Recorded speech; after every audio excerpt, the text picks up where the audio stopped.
know a lot of last night's game was just the disparity in three-pointers. Yeah. Is that how much of that was just one of those bad nights that happens in the course of an 82-game season and stuff that you guys could have controlled?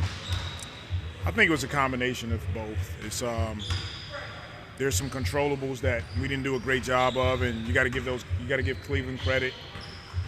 They played with a sense of urgency and a desperation after losing a couple games. You can tell that they wanted to come in and get one, and those are areas that we know we can be better. We talked about it today in our film and showed some clips of it and went through some scenarios and concepts, but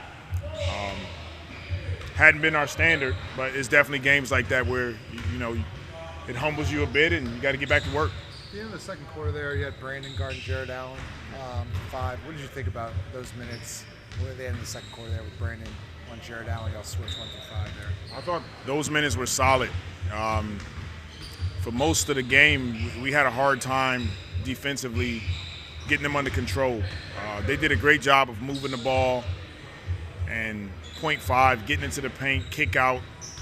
And then when we went to like a more of a smaller unit, we put Brandon on. I think even the 5 was in the game, but we put Brandon on Jared Allen to stop their pick and rolls, to make them have to isolate a bit more against us, and it was solid for the most part. Have you seen Brandon I think his wingspan is 7'3" or something just ridiculous. Have you seen him use that length more this season to his advantage at times? He does, and it's really on both ends of the floor. Is contesting shots, being in passing lanes, and then offensively, he gets to the basket and he reaches his arm out, and it's like he's at the free throw line, but he's really already at the basket with his wingspan. So for sure, he definitely is using it to his advantage. Willie, can you talk about how difficult it is to overcome a three-point disparity? I mean, you guys got to the free throw line a lot more than they did, and then, of course, whenever you're missing those threes, they're getting out and running, and it's a lot easier for them to get out. Yeah, we beat them in some offensive categories. Points in the paint, I think we won that battle. Transition by a little bit. We got to the free throw line, but we didn't generate enough threes for us to be able to have a good scoring game. And a part of that was Cleveland and their physicality, and they're a good basketball team. They're one of the top teams in the East for a reason.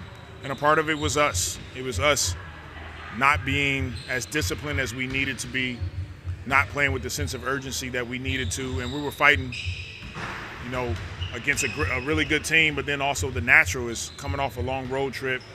That first game is always a tough game, and we didn't give ourselves an opportunity to win the game, and that's the disappointing part for us.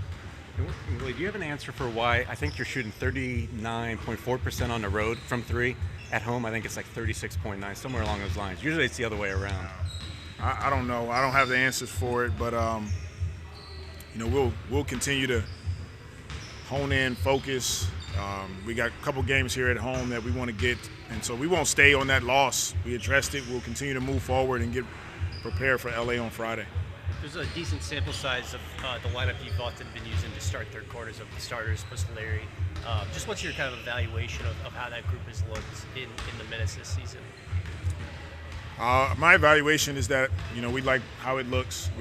We're solid defensively. We're a bit faster offensively with that group on the floor, and sometimes it's just better kind of splitting the groups up a bit.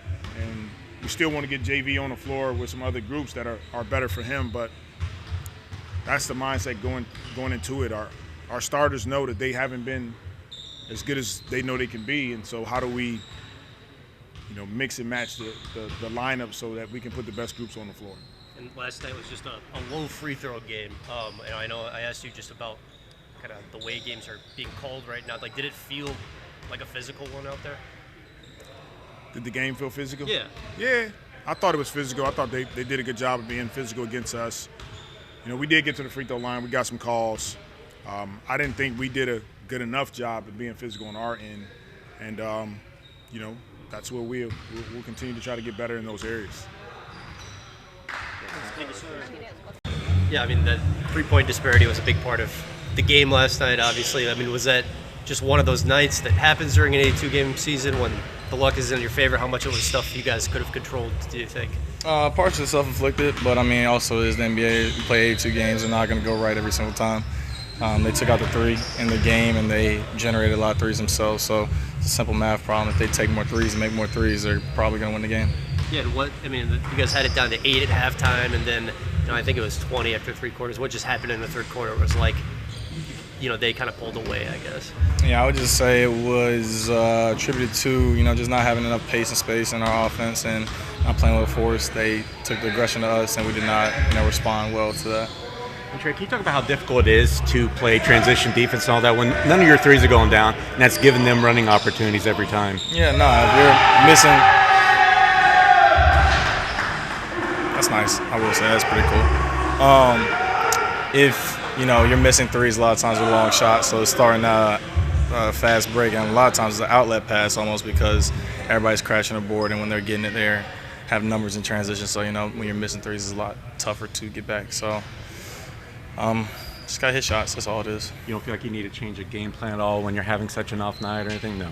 Nah, just stick to what's been keeping us in a high position in the West right now. So yeah. What was the message from Willie Green kind of today going over stuff, heading into a back-to-back, especially that big game Friday night? Really just being ourselves, playing with a sense of urgency, understand every game means a lot, every possession means a lot, so just got to be prepared for playoff basketball, playing against good teams. And Trey, can you talk a little bit about the way Brandon Ingram, he started on Donovan Mitchell, then he was guarding Jared Allen later. Can you talk about his defensive versatility and how he's made inroads from when you first came to the team? He's made humongous steps defensively, and it's just a tribute to how much he wants to win. Those first 2 years, I feel like there were times where he was just really focused on offense, and this year he's been locked down defensively, and it's just once again a testament to how much he wants to win.